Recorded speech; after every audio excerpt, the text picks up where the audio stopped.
श्री सच्चिदानंद सद्गुरु साईनाथ महाराज की जय। सद्गुरु श्री साईनाथुनि शरद बाबू जी की जय।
श्री सच्चिदानंद सद्गुरु साईनाथ महाराज की जय। सद्गुरु श्री साईनाथ शरद बाबू जी की जय। శ్రీ సాయి భక్త అనుభవ సంహిత నవంబర్ 29వ తేదీ 1936. గంగాధర్ విష్ణు క్షీరసాగర్, టెలిగ్రాఫ్ హెడ్ సిగ్నలర్, నీటిపారుదల శాఖ, సోనావాడి, కోపర్గాం. వయసు 51 సంవత్సరములు. దేశస్థ బ్రాహ్మణుడు. స్వగ్రామం నేవాస.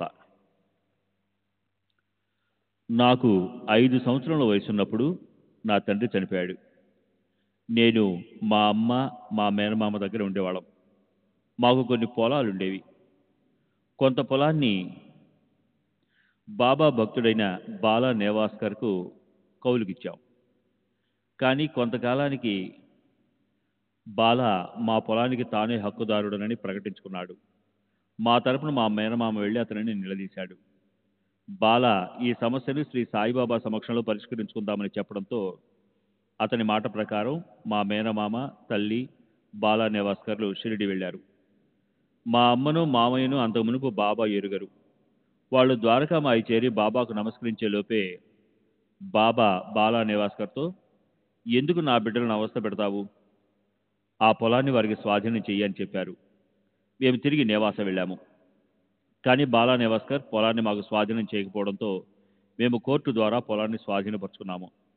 అది చూసి బాలా నేవాస్కర్ పిచ్చివాడయ్యాడు. తరువాత అతడెప్పుడూ షిరిడీకి రాలేదు. అది జరిగినప్పుడు నా వయసు 16 సంవత్సరాలు. నేనెప్పుడూ సాయిబాబాను దర్శించలేదు. మా మామ, తల్లి మాత్రం అప్పుడప్పుడు వారిని దర్శించేవారు. 2 సంవత్సరాల క్రితం నేను సోనావాడికి బదిలీ చేయబడ్డాను.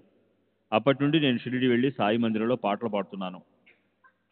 నాకు 27/6/1935 నాడు ఒక కల వచ్చింది. ఆ కలలో బాబా నా ముందు నిల్చుని, ఇంకా నిద్రపోతున్నావా? ఈరోజు నీ ఇల్లు నీకు సొంతం చేస్తూ కోర్టు ఉత్తర్వు వచ్చింది. షిరిడిలో జాతర జరుగుతుంది, రా భోజనం చెయ్యి అంటూ భోజనాల గదికి తీసుకువెళ్లారు. నేను భోజనం చేసి వారికి నమస్కరించాను. తర్వాత నాకు మెలకువ వచ్చింది. 4 రోజుల తరువాత నా సోదరుడి నుండి నాకు జాబ్ వచ్చింది. అందులో మా ఇంటికి సంబంధించి అహ్మద్ నగర్ జిల్లా కోర్టు మాకు అనుకూలంగా తీర్పు ఇచ్చిందని వ్రాసి ఉంది. కోర్టు తీర్పు ఇచ్చిన రోజు, నాకు కల వచ్చిన రోజు ఒకటే కావడం విశేషం. దీనివల్ల నాకు బాబాపై ఉన్న నమ్మకం మరింత బలపడింది.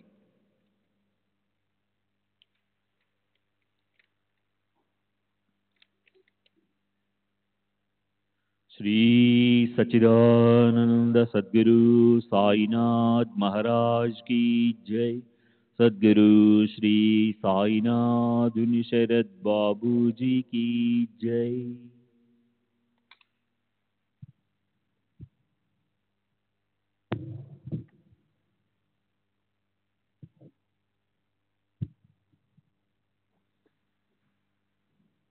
డిసెంబర్ 9వ తేదీ 1936 షిరిడి. భయ్యాజీ అప్పాజీ పాటేలు భూస్వామి, రెవెన్యూ మరియు పోలీస్ పాటేల్. వయసు 47 సంవత్సరాలు, మరాఠా. తండ్రి అప్పాజీ పాటేలు.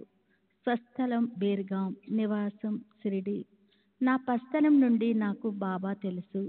బాబా షిరిడి వచ్చినప్పటి నుండి సమాధి చెందే వరకు నిత్యము భిక్ష చేసిన కొద్ది ఇళ్లలో మాది ఒకటి. బాబా మొదటి 3 సంవత్సరాలు మా ఇంటికి రోజుకు 8 సార్లు, తర్వాత 3 సంవత్సరాలు రోజుకు 4 సార్లు, తర్వాత 12 సంవత్సరాలు రోజుకు 2 సార్లు వచ్చి భిక్ష అడిగేవారు. చివరి 12 సంవత్సరాలు రోజుకి ఒక్కసారి మాత్రమే వచ్చేవారు. నా 11వ సంవత్సరం నుండి నేను బాబాను సేవించేవాడిని. నాకు 7 సంవత్సరాల వయసున్నప్పుడు, అంటే 1896లో రామనవమి ఉరుసు ఉత్సవాలు ప్రారంభమయ్యాయి. అప్పుడే చందనం పూసి తమను పూజించుకోవటానికి హిందువులను, మసీదులో తమ ముందు ఖురాన్ చదివేందుకు ముస్లింలను బాబా అనుమతించారు. ఈ ఉరుసు ఉత్సవం అప్పాకులకర్ణిచే ప్రారంభించబడింది. అతను ఒక డబ్బు అపహరణ కేసులో ఇరుక్కొని బాబా కృప వల్ల బయటపడ్డాడు. అందుకు కృతజ్ఞతగా బాబాకు ఉరుసు ఉత్సవం జరిపించాడు. హిందువులు బాబాకు చందనం పూసేవారు. బాబా చందనాన్ని చేతులతో మసీదు గోడలకు అద్దేవారు, అంటే పంజా గుర్తులు. ఇతర ముస్లింలు కూడా బాబాను అనుసరించి అలాగే పంజా గుర్తులు అద్దేవారు. బాబా మహల్సాబత్కి కొంతమంది ముస్లింలకు నుదుటిపై చందనం పూసేవారు. మహల్సాపతి బాబా నుదుటికి చందనం పూసి వారిని పూజించేవాడు. ఆ తర్వాత ముస్లింలను మసీదులో నమాజ్ చేసుకోవడానికి బాబా అనుమతించేవారు. నమాజ్ జరిగేటప్పుడు అందరినీ నిశ్శబ్దంగా ఉండమని ఆదేశించేవారు. అప్పుడప్పుడు బాబా కూడా నమాజ్ చేసేవారు. ఇది శనివారాల్లో మాత్రమే. ఎవరైనా పేడాలు, ఇతర మిఠాయిలు ఇచ్చినప్పుడు బాబా కలాం, అంటే పాఠ్యా లాంటి చదివి తర్వాత వాటిని ప్రసాదంగా హిందువులకు, ముస్లింలకు సమానంగా పంచేవారు. ఉరుసు ఉత్సవం జరుపుకునే విధానంలో హిందువులకు, ముస్లింలకు మధ్య విభేదాలు తలెత్తే అవకాశం ఉందని చందనము, పంజా గుర్తును హిందువులు, ముస్లింలు అందరిపైన ఒకేలా అద్దేందుకు బాబా అనుమతించారు. ఈ ఉత్సవంకి అయ్యే ఖర్చు మా నానాసాహెబ్ చందూర్కర్, తాత్యా పాటేలు మొదలైన వారు భరించేవారు. నాకు 11 సంవత్సరాల వయసున్నప్పుడు, అంటే 1901-2లో ఒకరోజు నేను పశువులు మేపటానికి వెళ్తుంటే బాబా నన్ను వెళ్ళవద్దని ఆపారు. హఠాత్తుగా బాబా నన్ను, ఇతరులను కోపడుతూ 4 కుండలను పగలగొట్టారు. తర్వాత తమ చేతులను శంఖంలాగా నోటి దగ్గర పెట్టుకొని భం భం అని ఊదారు. ఇది మృత్యువు కానీ మరేదైనా అశుభ సంఘటన కానీ జరగబోతుందని తెలియజేసే సంకేతం.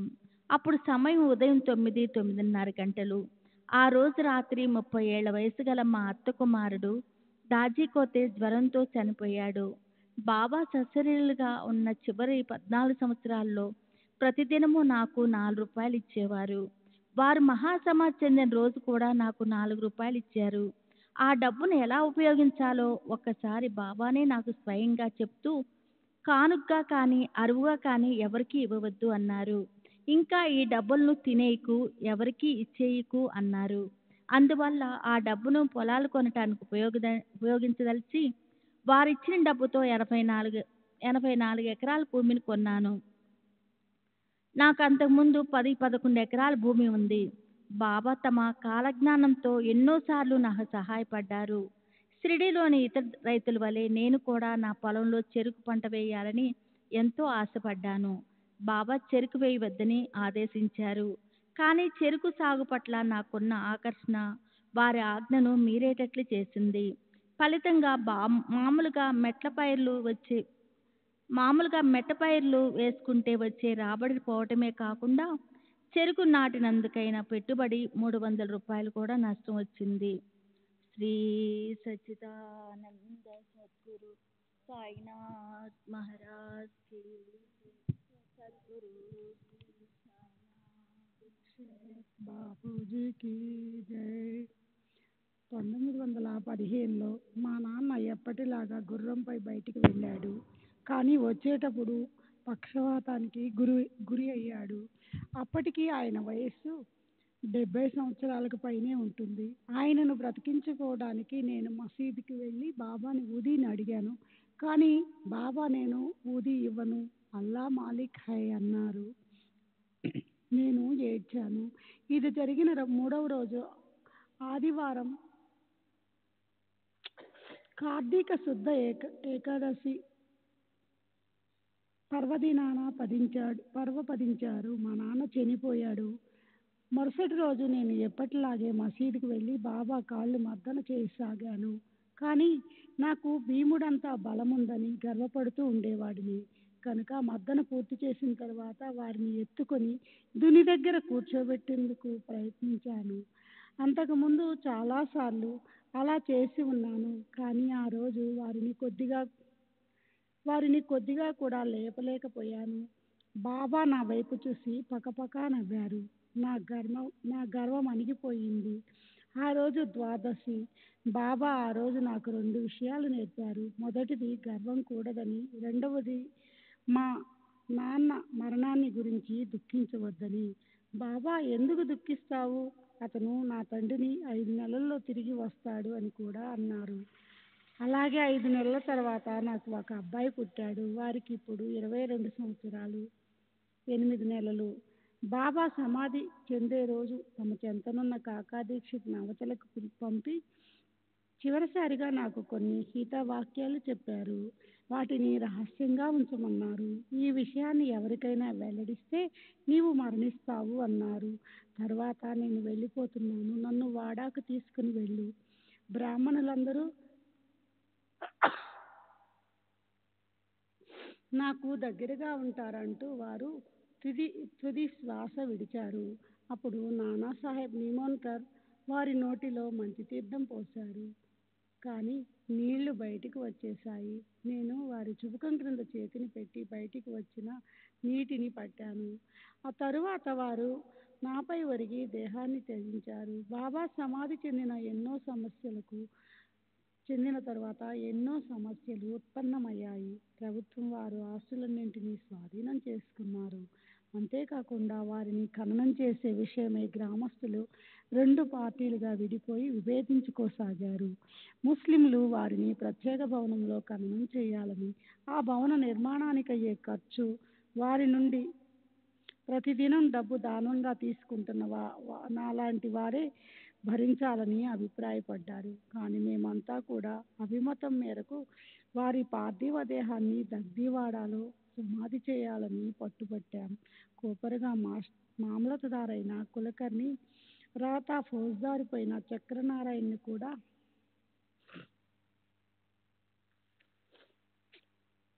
అక్కడే ఉన్నారు.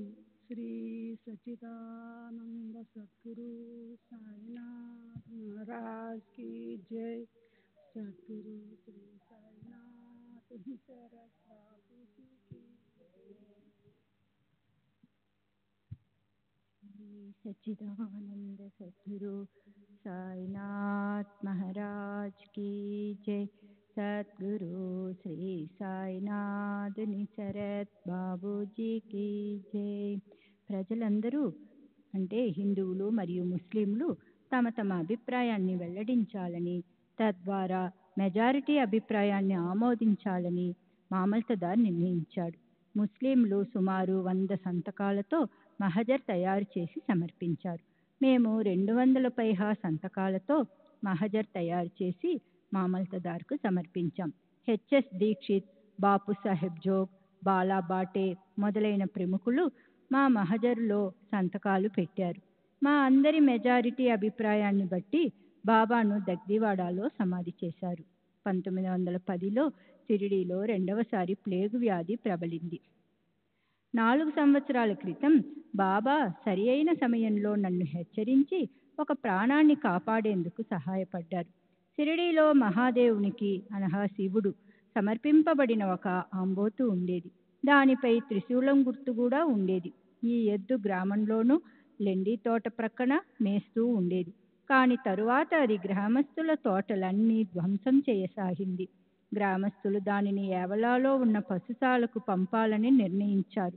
అందరం చందాలు వేసుకుని 3 రూపాయల చిల్లర ప్రోగు చేసి ఆ డబ్బును బీకు మార్వాడి అనునతనికి ఇచ్చి ఎద్దును ఏవలాలోని పశుశాలలో వదిలి రమ్మన్నాము. అతను ఎద్దుని తోలుకుని పోయి తిరిగి వచ్చి దానిని అక్కడ వదిలినట్లుగా చెప్పాడు. కానీ ఆ రాత్రి బాబా నా కలలో కనిపించి, నీవు నిద్రపోతున్నావా? నన్ను కసాయివాణి కొట్టంలో కట్టేశారు అన్నారు. నేను నిద్రలేచి తాత్యా పాటిల్ మొదలైన వారితో సంప్రదించాను. కలలో బాబా చెప్పిన మాటలను బట్టి ఆ ఎద్దును బీకు మార్వాడి పశుశాలలో వదలలేదని, కసాయివానికి అప్పజెప్పాడని తెలుసుకున్నాను. నేను వెంటనే ఏవలా వెళ్ళి 2 పశుశాలల్లోనూ విచారించాను. ఎద్దును అక్కడకు తీసుకురాలేదని వాళ్ళు చెప్పారు. తరువాత నేను కసాయిలు ఉండే చోటుకు వెళ్ళాను. అక్కడ ఒక చోట అది కట్టివేయబడి ఉంది. కసాయి దానిని ఆ రోజే మాంసం కొరకు చంపబోతున్నట్లు చెప్పాడు. దానిని తను బికుమార్వాడి వద్ద 14 రూపాయలకు కొన్నట్లు కూడా చెప్పాడు. నేను ఆ ఎద్దుని విడిపించి పశుశాలలో వదిలి వచ్చాను. గ్రామస్తులను మోసం చేసినందుకు బికుమార్వాడిపై కేసు మోపబడి 2 నెలల కారాగార శిక్ష పడింది. సెప్టెంబర్ 18వ తేదీ 1936. రామచంద్ర సీతారాందేవ్ ఉరఫ్ బాలాబావ్ ఉరఫ్ బాలాభట్, భూస్వామి, వయస్సు సుమారు 60 సంవత్సరాలు, బ్రాహ్మణుడు, వరసానా రోడ్డు, ఆందేర్.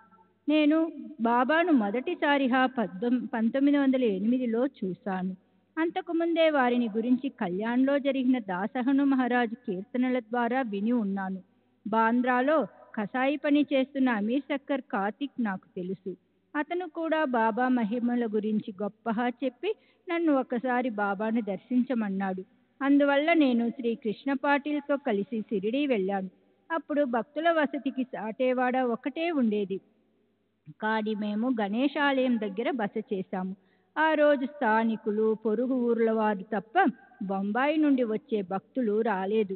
అసలు నేను అక్కల్కోట స్వామిని దర్శించేందుకు వెళ్ళాలని అనుకుంటుండగా అమీర్ సక్కర్ నాతో అక్కల్కోట వెళ్లే దారిలోనే షిరిడీ ఉంది కాబట్టి బాబాను దర్శించిన తరువాత అక్కల్కోట వెళ్ళవచ్చును అని చెప్పాడు. అతడి మాట ప్రకారం నేను షిరిడీలో దిగాను. బాబాను ఒకసారి దర్శించి వెంటనే అక్కల్కోట వెళ్ళవచ్చునని తలచాను. బాబాను దర్శించాను. బాబా నా వైపు చూసి నేను వెంటనే అక్కల్కోట వెళ్ళాలి అన్నారు. నా మనస్సులోని ఆలోచన గ్రహించిన బాబా శక్తికి ముగ్ధుడనై వారితో షిరిడీలో ఒకరోజు గడప నిశ్చయించాను. ఆ మహాత్ముని సన్నిధిలో లభించే ఆనందం కన్నా నేను మరేమీ ఆశించలేదు. అలాగే ఒకరోజు గడిపి మరునాడు వారు అనుమతితో అక్కల్కోట వెళ్ళిపోయాను. నేను బాబా వైపు ఆకర్షింపబడి తరచూ షిరిడీ వెళ్ళేవాడిని. అందుకే ఆ సంవత్సరం దీపావళికి షిరిడీ వెళ్ళాను. అప్పుడు బొంబాయి నుండి వచ్చిన భక్తులు చాలా మంది బాబా వద్ద ఉన్నారు. నాతో పాటు 5-6 మంది వచ్చారు. నేను రాత్రి 8 గంటల నుండి అర్ధరాత్రి వరకు మసీదులో బాబా వద్ద గడిపి, మీరు నా గురువుగా ఉండి నాకేదైనా ఉపదేశం ఇవ్వమని వారిని ప్రార్థించాను. అప్పుడు బాబా, గురువు ఉండవలసిన అవసరం లేదు, అంతా మనలోనే ఉంది. నీవు ఏ విత్తనం నాటుతావో అదే ఫలాన్ని పొందుతావు. నీవు ఎంత ఇస్తావో అంతే నీకు లభిస్తుంది. ఆపల్యా జబలన్ ఆహేం అన్నారు. నిన్ను నువ్వు చూసుకో, అంతా నీలోనే ఉంది. నీ అంతరాత్మ ప్రబోధాన్ని ఆలకించు. ఆవన్ పహాల, దానికి అనుగుణంగా నడుచుకో, అదే నీ గురువు. ఆప్లా అప్నా పహావా అన్నారు. నేను బాబాను ఉపదేశం అడిగే నాటికి ఈనాటికి నాకు రత్నగిరిలో సంప్రదాయ గురువు ఒకరున్నారు. బాబాపై భక్తి విశ్వాసాలు పెరిగే కొద్దీ పండరిపూర్, అక్కలకోట యాత్రలకు వెళ్ళడం తగ్గించాను. నేను అప్పుడు 2 ఉద్యోగాలు చేస్తుండేవాడిని. మొదటిది స్థానిక పాఠశాలలో అసిస్టెంట్ మాస్టరు, రెండవది స్టాంపు వెండర్. కమిషన్పై కోర్టు స్టాంపులు అమ్మడం. మామూలుగా స్కూలుకు సెలవు పెట్టి షిరిడీ వెళ్ళేవాడిని. కానీ బాబా నా సెలవు పూర్తి అయిన చాలా రోజుల వరకు నన్ను షిరిడీలోనే ఉంచేవారు. స్కూల్ అధికారులు నేను సెలవు కాలంలో ఎక్కడ గడుపుతున్నానో విచారించి నాకు తాకీదులు అంటే మెమో ఇచ్చేవారు. ఇలా కొంతకాలం గడిచిన తరువాత బాబా సన్నిధి, ఉపాధ్యాయ వృత్తి, ఈ రెండింటిలో ఏదో ఒక్కటే ఎన్నుకోవలసిన అవసరం ఏర్పడింది. నేను ఉద్యోగానికి రాజీనామా చేశాను. స్టాంపు వెండర్ పని మాత్రం కొనసాగించాను. దీని వలన నాకు రోజుకి 20 రూపాయల నుండి 25 రూపాయల వరకు రాబడి వచ్చేది. దీనిని 5 సంవత్సరాల క్రితం వరకు చేసి తరువాత నా కుమారునికి అప్పజెప్పాను. నేను ఉద్యోగానికి రాజీనామా చేసినప్పుడు నా వయసు 32 సంవత్సరాలు మాత్రమే. కానీ బాబా కృప వలన నా ఆర్థిక పరిస్థితి మెరుగుగానే ఉండేది.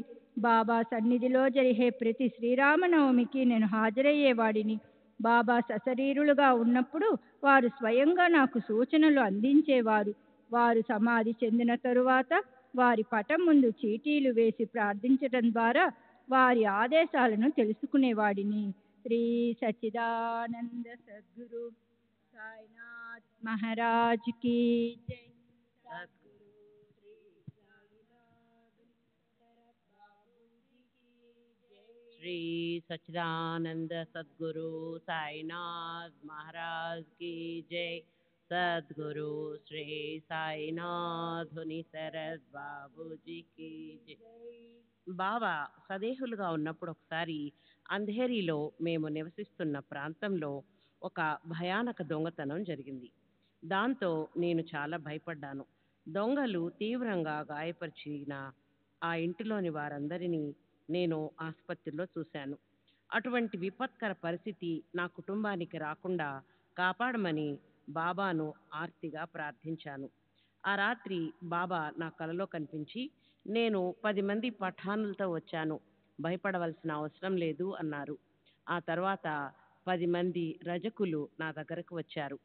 వీరు అంతకుముందు మా ఇంటికి కొంచెం దూరంలోనున్న BB&CI రైల్వే సంస్థలో చాకిరీ ఏర్పరచుకుని ఉండేవారు. కానీ రైల్వే అధికారులు వారిని అక్కడ నుండి వెళ్ళగొట్టారు. అందుకని మా ఇంటి ఆవరణలో పాకలు నిర్మించుకునేందుకు అనుమతి కోరారు. నేను వెంటనే అంగీకరించాను. వీరు పొరుగున ఉండటం వలన మాకు దొంగల బారి నుండి రక్షణ లభించటమే కాక బాడుగ రూపంలో నెలకు 200 రూపాయలు వచ్చేవి. ఆ చాకలి వారి అవసరాలకు ప్రస్తుతం ఉన్న బావిలోని నీరు సరిపోయేది కాదు. నేను బాబాను సంప్రదించి వారు సూచించిన ప్రదేశంలో వేరొక బావి తవ్వించాను. దానిలో పుష్కలంగా నీరు పడింది. నేను నివసిస్తున్న ఈ పెద్ద భవన నిర్మాణానికి సంబంధించి ముందుగా బావి తవ్వవలసి ఉండి నేను షిరిడీ వెళ్ళి బాబాను సంప్రదించాను. బాబా సలహా మేరకు త్రవ్వించిన ఆ బావిలో మంచినీళ్లు పుష్కలంగా పడ్డాయి. తరువాత భవనాన్ని నిర్మించదలచి బాబా అనుమతికై నేను షిరిడీ వెళ్ళినప్పుడు నా దగ్గర 5 వాటాలు కట్టడానికి మాత్రమే డబ్బుంది. కానీ బాబా నన్ను చూడగానే నేలపై 25 గీతలు గీసి ఒక్కొక్క గీతకు అంటే ఒక్కొక్క వాటాకు రూపాయి చొప్పున 25 రూపాయలు ఇవ్వు అన్నారు. నేను 5 వాటాలు మాత్రమే నిర్మించదలిచిన బాబా అడిగిన 25 రూపాయలు సమర్పించాను. బాబాపై భారం వేసి భవన నిర్మాణాన్ని ప్రారంభించాను. నేను మొదట అనుకున్న 5 వాటాలు పూర్తయిన తరువాత ఒకదాని తరువాత మరొకటి పెంచుకుంటూ పోయి 1920 నాటికి 25 వాటాల గృహ సముదాయం పూర్తయింది. ఇప్పటికీ 25 వాటాలే ఉన్నాయి. బాబా నేటికి సజీవంగానే ఉన్నారన్నది నా అనుభవం. వారు ఇప్పటికీ నాకు మార్గం చూపుతున్నారు. నా వలె నా కుమారులకు కూడా బాబాపై అంతే నమ్మకం ఉంది. శ్రీ సాయితో నా అనుభవాలన్నింటినీ కీర్తిశేషులు శ్రీ దాబోల్కర్ గారికి పంపడం జరిగింది. డిసెంబర్ 10వ తేదీ 1936 గడక్. శ్రీ డిఎం ముల్కీ ఎంబీబీఎస్ వైద్య వృత్తి గడక్. 1915లో మా కుటుంబంలో ఒక బాధాకరమైన సంఘటన జరిగింది. 18 సంవత్సరాల మా అన్నగారి కుమారుడు ఉన్నట్లుండి క్రైస్తవ మతం పుచ్చుకున్నాడు. ప్రతిభావంతుడైన అతను బిఏ ప్రథమ శ్రేణిలో ఉత్తీర్ణుడయ్యాడు. వాడి భవిష్యత్తుపై ఎన్నో ఆశలు పెట్టుకున్న మా అన్నయ్య హతాశయుడయ్యాడు. దిగులుతో కుంగిపోయి మనశ్శాంతి కోల్పోయాడు. వారెంత ఓదార్చినా ఫలితం లేకపోయింది.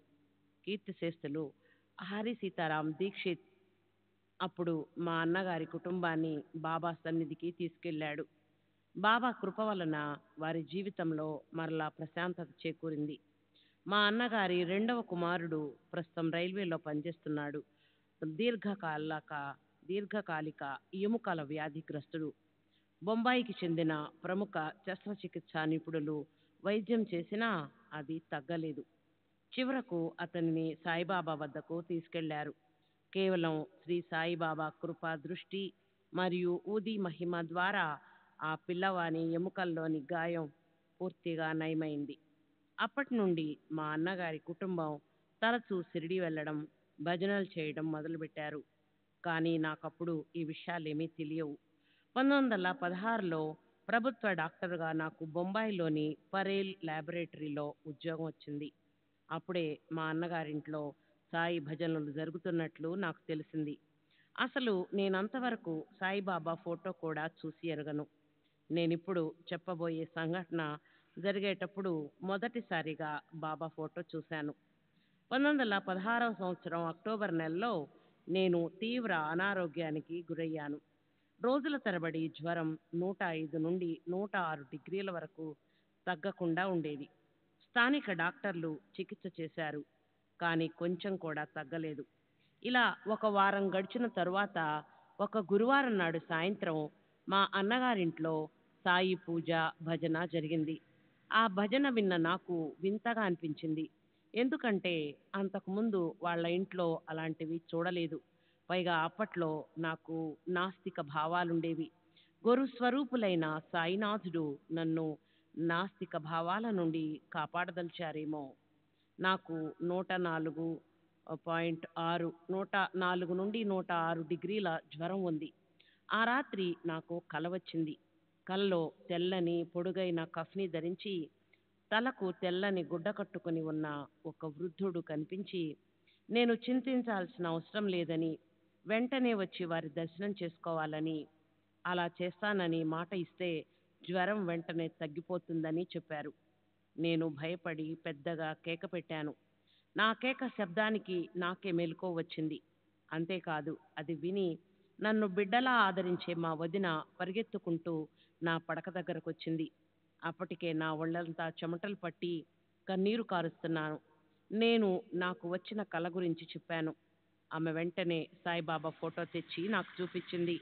కలలో కనిపించింది వీరేనా అని అడిగింది. నా కలలో వచ్చింది ఆయనేనని చెప్పి వీలైనంత త్వరలో వారి దర్శనం చేసుకోవాలని వెంటనే నిర్ణయించుకున్నాను. నా జ్వరం తగ్గిపోయింది, మరలా రాలేదు. తర్వాత సంపూర్ణ ఆరోగ్యవంతుడనై ఉద్యోగానికి కూడా వెళ్ళడం ప్రారంభించాను. కానీ యువకుడనైన నేను నగర జీవనంలోని వివిధ ఆకర్షణల వలన షిరిడి వెళ్ళాలన్న విషయం పూర్తిగా మర్చిపోయాను. శ్రీ సచ్చిదానంద సద్గురు సాయినాథ్ మహారాజ్ కీ జై. సద్గురు శ్రీ సాయినాథుని శరత్ బాబూజీ కీ జై. सच्चिदानंद सद्गुरु साईनाथ महाराज की जय.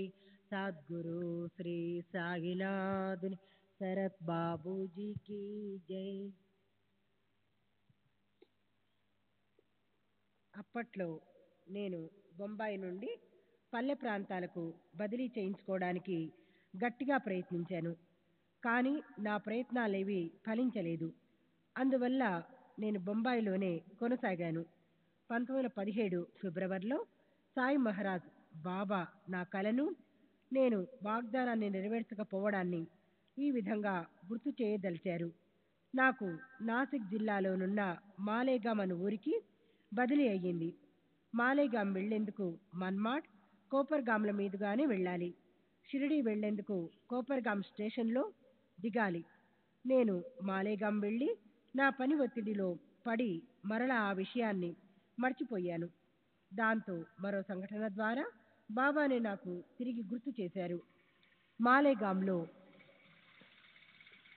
నేనొక ప్రసవ సంబంధమైన శస్త్రచికిత్స చేస్తున్నప్పుడు ఆ స్త్రీ గర్భంలోని ఒక భాగం తాలూకు కుళ్ళిన ద్రవం నా ఎడమ కంట్లో పడింది. నేనప్పుడు దానిని గమనించలేదు. గమనించేటప్పటికే కన్ను బాగా వాచి విపరీతంగా బాధించసాగింది. నేనక్కడ ఒంటరిగా ఉన్నాను. ఇంతకు ముందు ఎన్నడూ ప్రార్థించని విధంగా ఆర్తితో బాబాను ప్రార్థించాను. వారు నా అపరాధానికి శిక్షించక దయతో నా ప్రార్థన మన్నించారు. తమ భక్తులు ఎంత చండాలులైనా వాళ్ళు కష్టాలు అనుభవించడం బాబా సహించలేరని అప్పటి నుండి నాకు దృఢ విశ్వాసం ఏర్పడింది. అహంకారం లేని నిష్కల్మష భక్తినే బాబా కోరుకునేది. నాసిక్లోనున్న సివిల్ సర్జన్ నా కన్ను పోవచ్చన్న అభిప్రాయాన్ని వెలిబుచ్చాడు. కానీ బాబా కృప వలన వారం రోజులకు నా కన్ను బాగైపోయింది. అప్పుడు నా భార్య కూడా వచ్చి నాతోనే ఉంది. బాబా దర్శనం చేసుకోకుండా బొంబాయి తిరిగి వెళ్ళకూడదని మేము మొక్కుకున్నాము. 1 నెల తర్వాత ఉద్యోగరీత్యా నన్ను బొంబాయికి రమ్మని ఆదేశం వచ్చింది.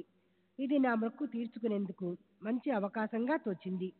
మేము మన్మాడ్ నుండి ధోండ్ వెళ్లే రైలు ఎక్కేందుకు వేకువజామున కాస్త ముందుగానే మన్మాడ్ స్టేషన్కు చేరుకున్నాము.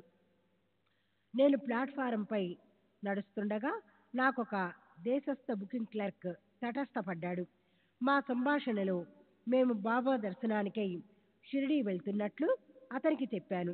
ఇది వినిన వెంటనే అతను బాబాపై తిట్ల వర్షం కురిపించాడు. బాబా నైతిక ప్రవర్తన కూడా మంచిది కాదని చెప్పాడు. దాంతో మేము షిరిడీ ప్రయాణం మానుకొని వెంటనే తర్వాత రైలుకు బొంబాయి వెళ్ళిపోయాము. ఆ విషయం గుర్తుకు వచ్చినప్పుడల్లా ఈనాటికి నేను బాధపడుతూనే ఉంటాను. బొంబాయి వెళ్ళిన నెల రోజుల తర్వాత మా వదిన ప్రోద్బలంతో మేము షిరిడీ బయలుదేరాము. ఈసారి కూడా కొన్ని అడ్డంకులు ఎదురయ్యాయి.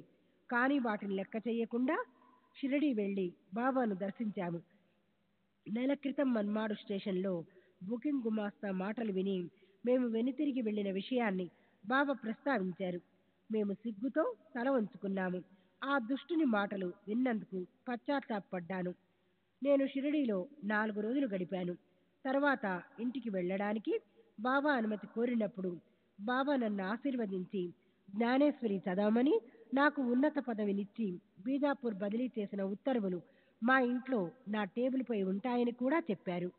నేను బాబాకు హృదయపూర్వకంగా నమస్కరించి ఇంటికి తిరిగి వచ్చాను.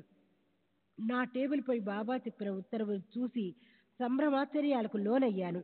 బాబా కృపతో ప్రతి సంవత్సరం నేను జ్ఞానేశ్వరి సప్తాహం శ్రద్ధగా నిర్వహిస్తున్నాను.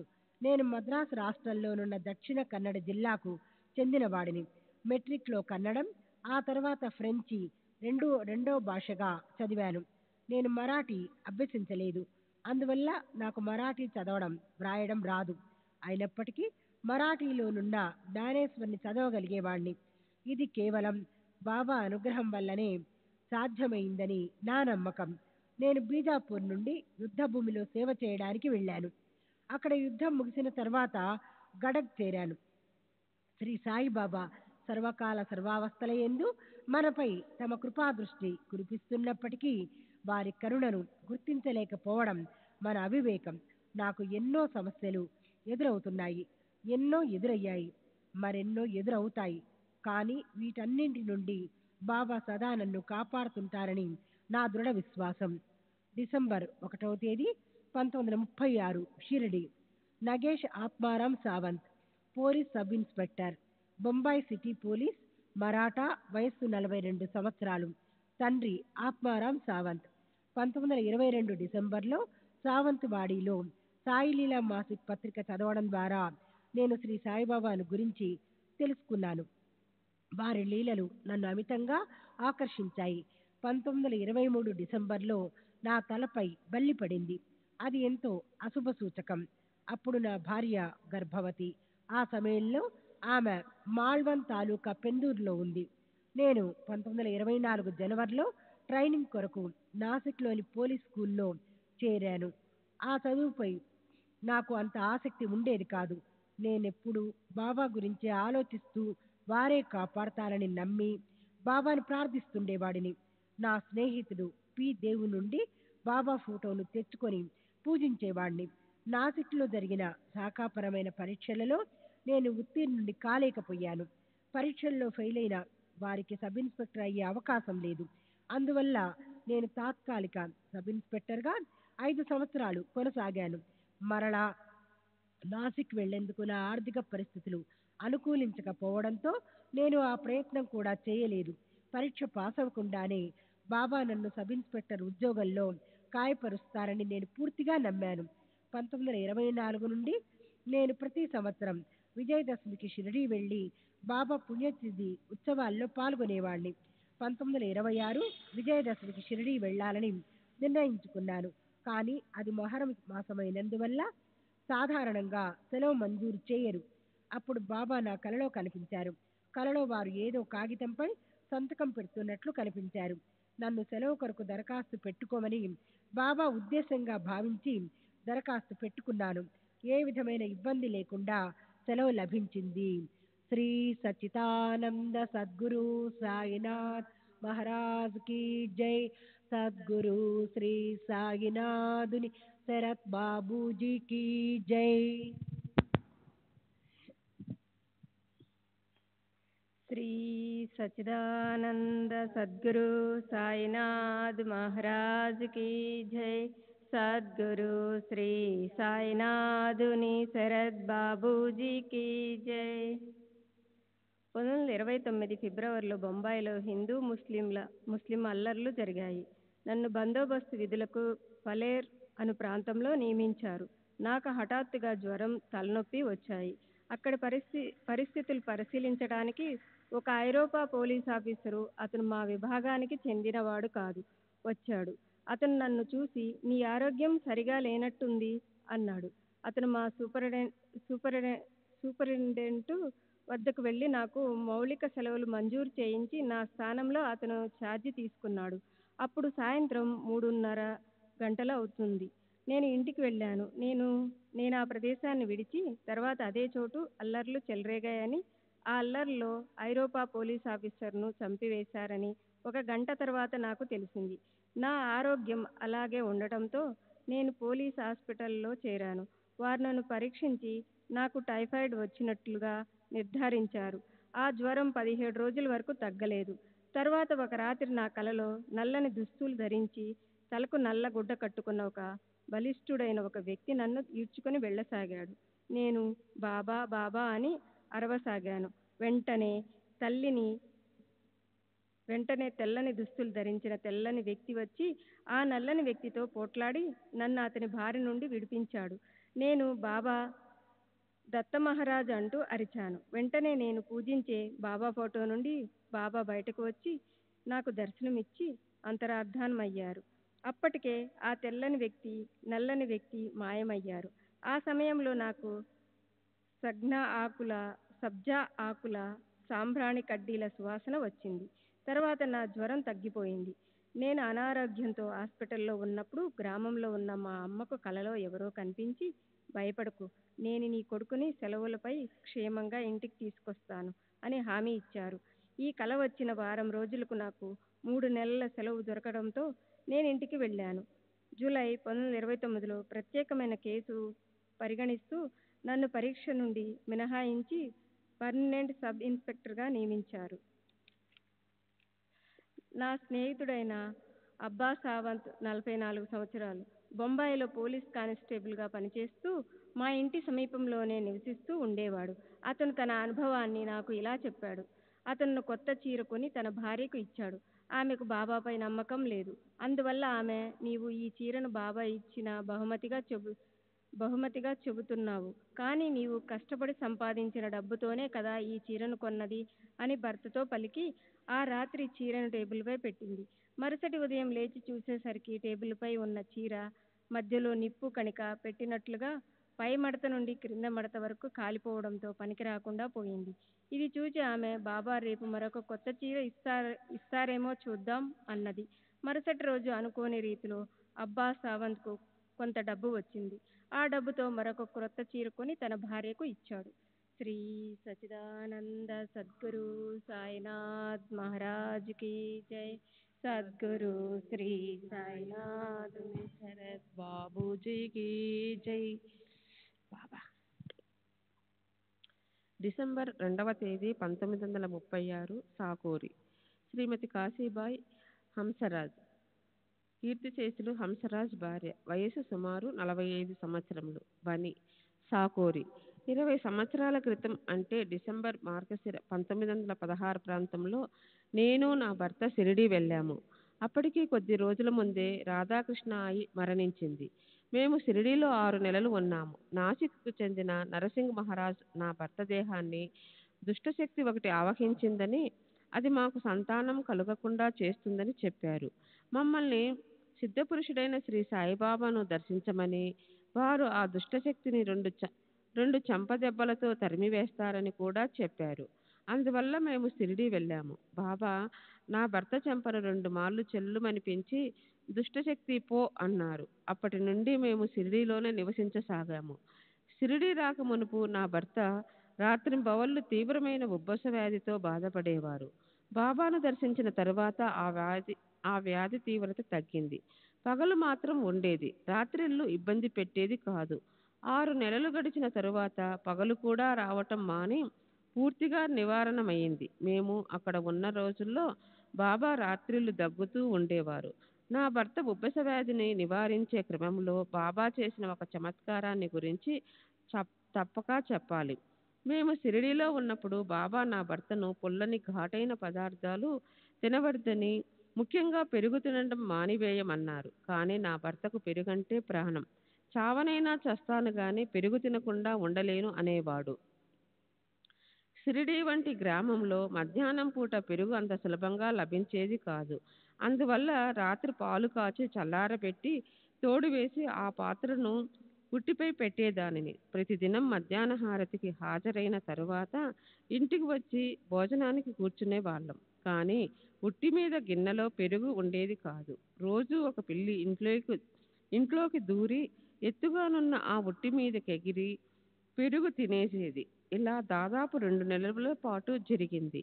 నా భర్త ఒకరోజు మధ్యాహ్న హారతి వెళ్లకుండా ఇంట్లోనే ఉండి పిల్లి కోసం కాపు కాశాడు. అది రోజు వచ్చినట్లే ఆ రోజు కూడా వచ్చి ఉట్టి మీద కెగిరి పెరుగులో మూత పెట్టింది. నా భర్త దానిని కర్రతో గట్టిగా కొట్టి తరిమివేశాడు. పెరుగు తినకుండా పిల్లిని తరిమివేయగలిగాడు. కానీ పిల్లి మూతి పెట్టినందున ఆ పెరుగు పనికి రాకుండా పోయింది. ఆ రోజు మధ్యాహ్నం భక్తులందరూ మసీదు చేరి బాబా వద్ద ఊది ప్రసాదం తీసుకున్నారు. మేము కూడా మసీదుకు వెళ్ళాము. జోగు, కాకా దీక్షిత్, శ్యామ, బూటి మొదలైన భక్తులు అక్కడున్నారు. బాబా నా భర్తను ఉద్దేశించి భక్తులతో, ఒక మూర్ఖుడు పుల్లని ఘాటైన పదార్థాలు తిని చావాలనుకుంటున్నాడు, కానీ నేను వాడిని అలా చేయనివ్వను. ఈరోజు పిల్లి రూపంలో అతని ఇంటికి వెళ్ళాను.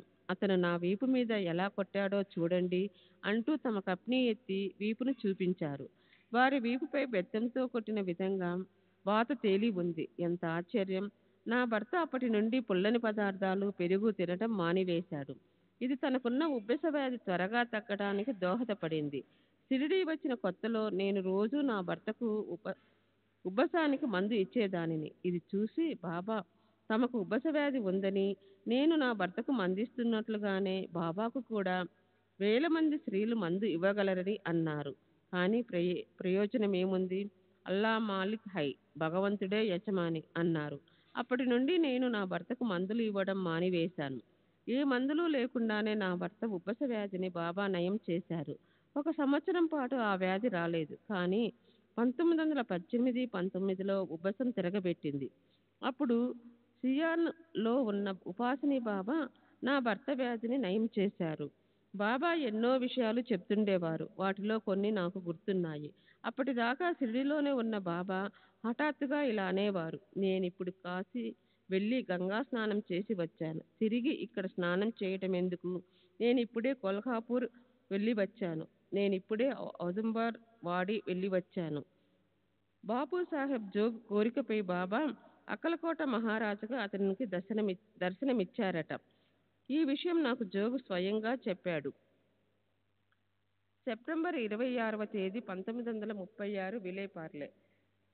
దినకరావు జైకర్ తండ్రి శ్యామారావు జైకర్, వయసు 28 సంవత్సరము, విల్లేపార్లే. నేను కొంతకాలం సాయిబాబా వద్ద ఉన్నాను. నేనొకసారి మసీదులో సాయిబాబా సన్నిధిలో ఉండగా పెద్ద తుఫాను వచ్చింది. పెనుగాలులు వీస్తూ కుండపోతగా వర్షం కురవసాగింది.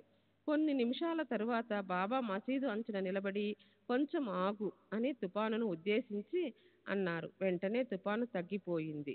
శ్రీ సచ్చిదానంద సద్గురు సాయినాథ్ మహారాజ్ కీ జై. సద్గురు శ్రీ సాయినాథ్ నిసరత్ బాబూజీ కీ జై.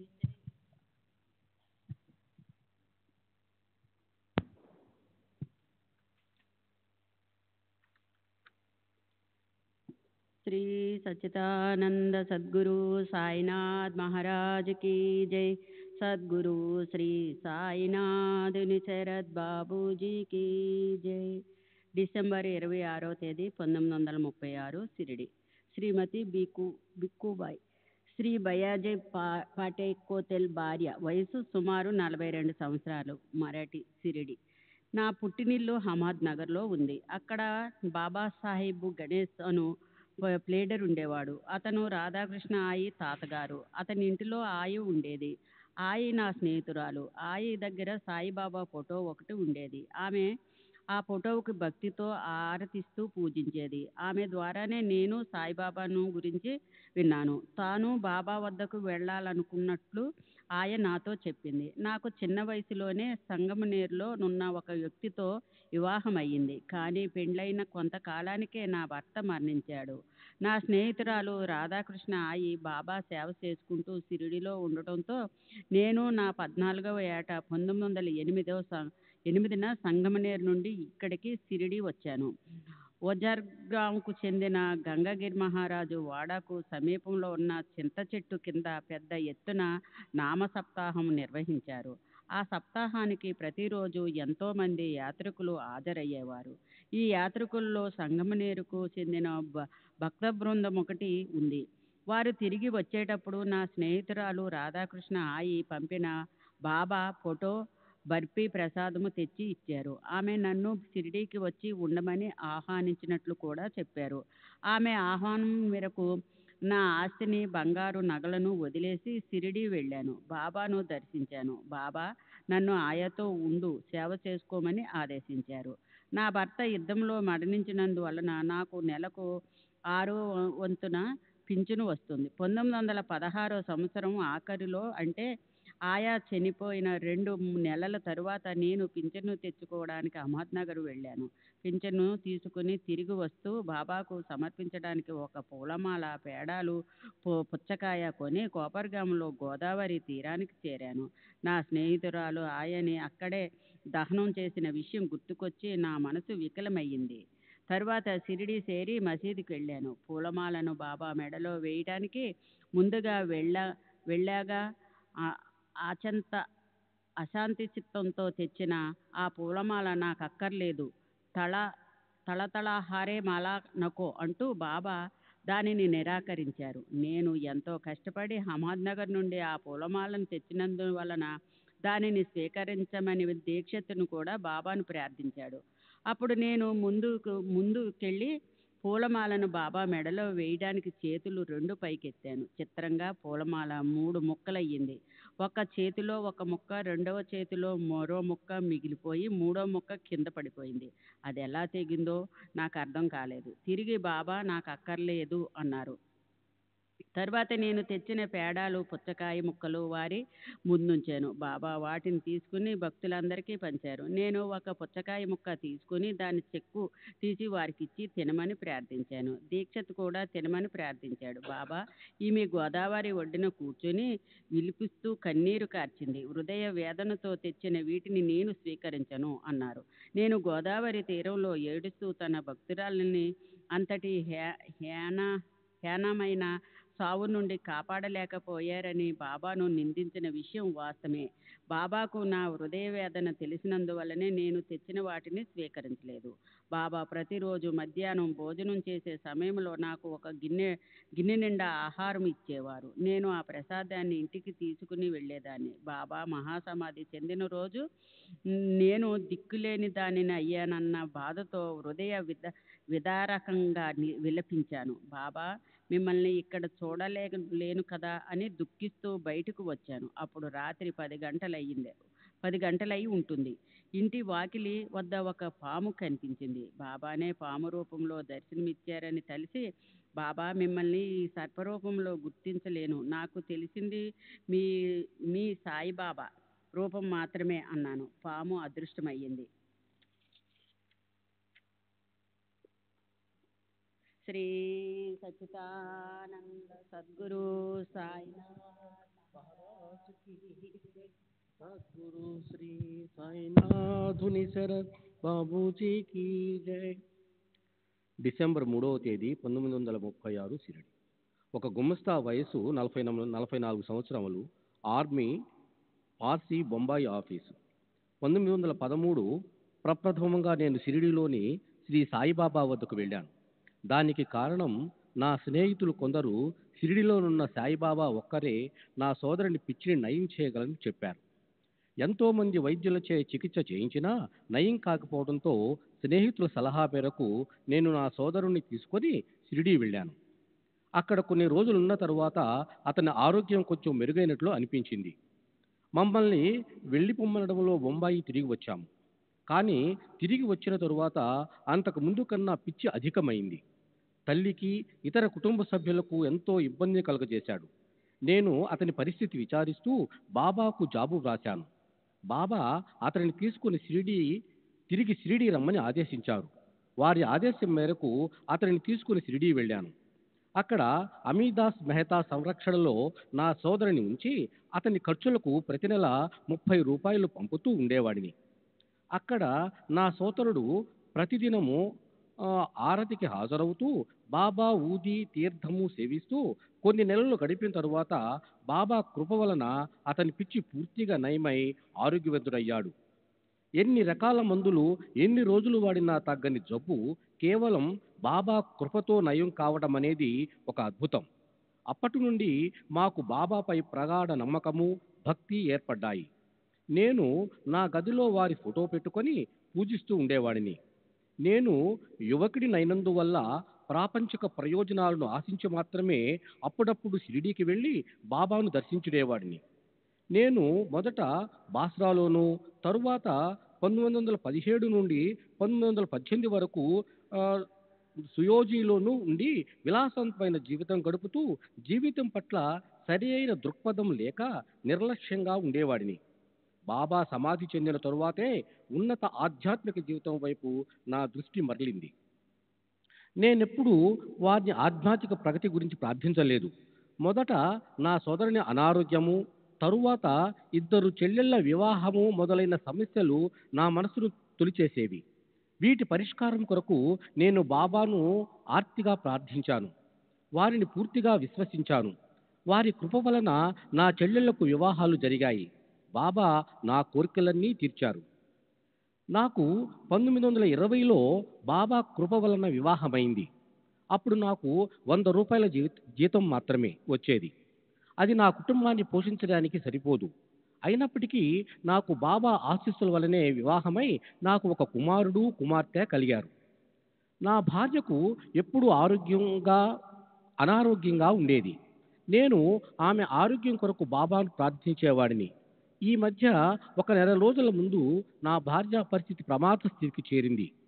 నా భార్య చనిపోతే ఆ విఘాతాన్ని తట్టుకోలేక 70 సంవత్సరాల వృద్ధురాలైన మా అమ్మ కూడా మరణిస్తుందేమోనని భయపడ్డాను. అందువల్ల నా భార్యను బ్రతికించమని బాబాను తీవ్రంగా ప్రార్థించాను. బాబా సంకల్పానుసారము నా భార్య కోలుకుంది. కానీ వృద్ధాప్యం తప్ప ఏ అనారోగ్యము లేని మా అమ్మ అకస్మాత్తుగా డబుల్ న్యూమోనియాతో చనిపోయింది. నా తండ్రి చాలా సంవత్సరాల ముందే 1904లో మరణించాడు. నాకు 12 సంవత్సరాల వయసున్నప్పుడు బాబా తరచూ కలలో కనిపించేవారు. నేనెప్పుడూ వారి పటాన్ని చూస్తూ నమస్కారం చేసుకునేవాడిని. బాబా నా కలలో కనిపించారంటే అది నన్ను పట్టి పీడిస్తున్న ఏదో కీడును తొలగించటానికో లేక నాకు రాబోయే ప్రమాదాన్ని నివారించటానికో సూచన అని నా అభిప్రాయము. బాబాతో నా అనుభవము సంతోషదాయకమైనది. ఎప్పుడు నేను వారి సన్నిధికి వెళ్ళినా ఏ చీకు చింత లేకుండా అన్ని సమస్యలు మరచి ఆనంద పారవస్యములో తేలిపోయేవాడిని. అది ఎంతో అద్భుతము. ఇప్పటికీ వారు కలలో కనిపించినప్పుడు అదే విధమైన అనుభూతి పొందుతాను. బాబా దయామయులు, సర్వజ్ఞులు. ఇది దక్షిణ విషయంలో కూడా నాకు అవగతమైంది. నేను చాలా పేదవాడిని. 1913లో నేను వారి దగ్గరకు వెళ్ళినప్పుడు నా నెల జీతము 60 రూపాయలు. బాబా నన్ను దక్షిణ అడిగేవారు. ఒక్కొక్కసారి మొత్తం నా జేబులో ఉన్నదంతా కూడా తీసుకునేవారు. ఒకసారి నా దగ్గర 8 రూపాయలున్నాయి. వారు ఆ మొత్తాన్ని దక్షిణగా స్వీకరించారు. నా దగ్గరున్న పైకాన్నంతా చివరి పైసా వరకు వారికి సమర్పించడానికి నాకు ఎటువంటి అభ్యంతరము లేదని వారికి చెప్పాను. ఆపై వారు దక్షిణ అడగలేదు. నా దగ్గర ఉన్నదంతా వారికి సమర్పించినప్పుడు కూడా నాకు ఎలాంటి ఇబ్బంది కలగలేదు. వారు మనకి ఇవ్వడం ద్వారా అనుగ్రహించడమే కాదు, మన దగ్గర నుండి తీసుకోవడం ద్వారా కూడా మనలను అనుగ్రహించేవారు. నేను బాబా వద్దకు కొన్నిసార్లు మాత్రమే వెళ్ళి కొద్ది సమయం మాత్రమే గడిపినందున నాకు ఎలాంటి ఆధ్యాత్మిక అనుభవాలు లేవు. నేను ఈనాటి వరకు ఏ ఆధ్యాత్మిక గ్రంథాలు చదవలేదు. పార్సీ పవిత్ర గ్రంథాలు అధ్యయనం చేసిన పండితుడిని బాబా ఎలా ప్రభావితం చేస్తారో నేను చెప్పలేను. మనం భగవంతుడి గురించి తెలుసుకొని వారితో ఏకమవ్వాలి. ముందుగా మనకు సరి అయిన ఆలోచన విధానం ఉంటే అది సత్ప్రవర్తనను అలవరిచి చివరకు భగవంతుని చేరేందుకు దోహదం చేస్తుంది. జోరోస్టర్ ప్రబోధించిన మతాన్నే పార్సీలు అనుసరించేవారు. పార్సీలు సూర్యుడు, సముద్రము, అగ్నిని దైవ స్వరూపులుగా భావించి వాటిలో దేని ముందైనా నిలబడి ప్రార్థిస్తారు. నాకు జోరోస్టర్ పట్ల ఉన్న భక్తిభావం బాబాను కొలిచేందుకు అడ్డంకి కాలేదు. అప్పటికే పాదుకొని ఉన్న ఒక సాంప్రదాయములో పురోహిత వర్గం యొక్క అలక్ష్యం వల్ల చేరిన ప్రాక్షిప్తాలను జోరోస్టర్ తొలగించి సంస్కరించాడు. మనం బాబాను ప్రార్థించి వివిధ ప్రాపంచిక కోరికలు తీర్చుకుంటాము. ఈ విధంగా చేయటం సరైనది కాదని పార్సీ మతములో కానీ మరి ఏ ఇతర మత గ్రంథాలలో కానీ చెప్పబడిందేవో నాకు తెలియదు. శ్రీ సచిదానంద సద్గురు సాయినాథ్ మహారాజ్ కీ జై. సద్గురు శ్రీ సాయినాథుని శరత్ బాబూజీ కీ జై.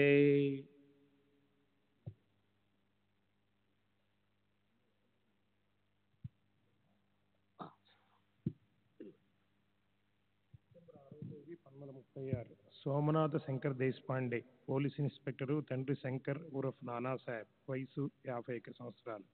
నేను నానాసాహెబ్ నిమోన్కర్ కుమారుణ్ణి. మా స్వస్థలమైన నిమోన్ షిడికి 20 మైళ్ళ దూరంలో ఉంది. నిమోన్ నుండి కోపర్గాం వెళ్ళాలన్నా, కోపర్గాం నుండి నిమోన్ వెళ్ళాలన్నా షిడి మీదుగానే వెళ్ళాలి. నిమోన్లో మాకు చాలా భూములు ఉన్నాయి. షిడిలో మా బంధువులు ఉన్నారు. శ్యామా తండ్రి బలవంతరావు దేశపాండే నాకు తాతయ్య అవుతారు. ఆయనకు మా నాన్న అంటే అమిత ప్రేమ. బాబాను చూడాలని బలవంతరావు ఎప్పుడు మసీదుకి వెళ్ళినా దూరం నుంచే బాబా అతనిపై ఇటుకరాయి విసిరేవారు, లేదా విసురుతానని బెదిరించి తరిమివేసేవారు. అలా బాబా జనులెవరిని తమ మసీదులోనికి రానిచ్చేవారు కాదు.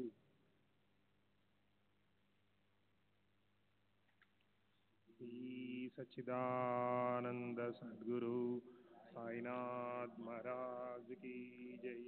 సద్గురు శ్రీ సాయినాథుని శరత్ బాబూజీ కీ జై.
श्री सच्चिदानंद सद्गुरु साईनाथ महाराज की जय।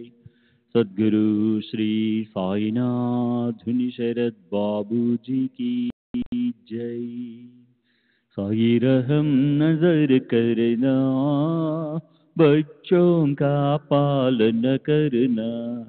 साई रहम नजर करना, बच्चों का पालन करना। जाना तुमने जगत पसारा, सब ही झूठ जमाना। जाना तुमने जगत पसारा, सब ही झूठ जमाना। साई रहम नजर करना, बच्चों का पालन करना। साई रहम नजर करना, बच्चों का पालन करना। मैं अंधा हूँ बंदा आपका, मुझसे पथ दिखलाना। मैं अंधा हूँ बंदा आपका, मुझसे पथ दिखलाना। साई रहम नजर करना, बच्चों का पालन करना। साई रहम नजर करना, बच्चों का पालन करना। दास गणों कहे अब क्या बोलूं, थक गई मेरी रसना। दास गणों कहे अब क्या बोलूं, थक गई मेरी रसना। साई रहम नजर करना, बच्चों का पालन करना। साई रहम नजर करना, बच्चों का पालन करना। रहमो नजर करो अब मोरे साई, तुम बिना नहीं मुझे माँ बाप बाई। रहमो नजर करो मैं अंधा हूँ बंदा तुम्हारा। मैं अंधा हूँ बंदा तुम्हारा। मैं ना जानू, मैं ना जानू, मैं ना जानू अल्लाह इलाही। रहमो नजर करो, रहमो नजर करो अब मोरे साई। तुम बिना नहीं मुझे माँ बाप बाई। रहमो नजर करो काली जमाना मैंने गमाया। काली जमाना मैंने गमाया। साथी आखिर का, साथी आखिर का, साथी आखिर का तुम बिना कोई। रहमो नजर करो, रहमो नजर करो अब मोरे साई। तुम बिना नहीं मुझे माँ बाप बाई। रहमो नजर करो अपने मस्जिद का झाड़ू गणो है। अपने मस्जिद का झाड़ू गणो है। मालिक हमारे, मालिक हमारे, मालिक हमारे तुम बाबा साई। रहमो नजर करो, रहमो नजर करो अब मोरे साई। तुम बिना नहीं मुझे माँ बाप बाई। रहमो नजर करो। श्री सच्चिदानंद सद्गुरु साईनाथ महाराज की जय। सद्गुरु श्री साईनाथ शरद बाबू जी की जय।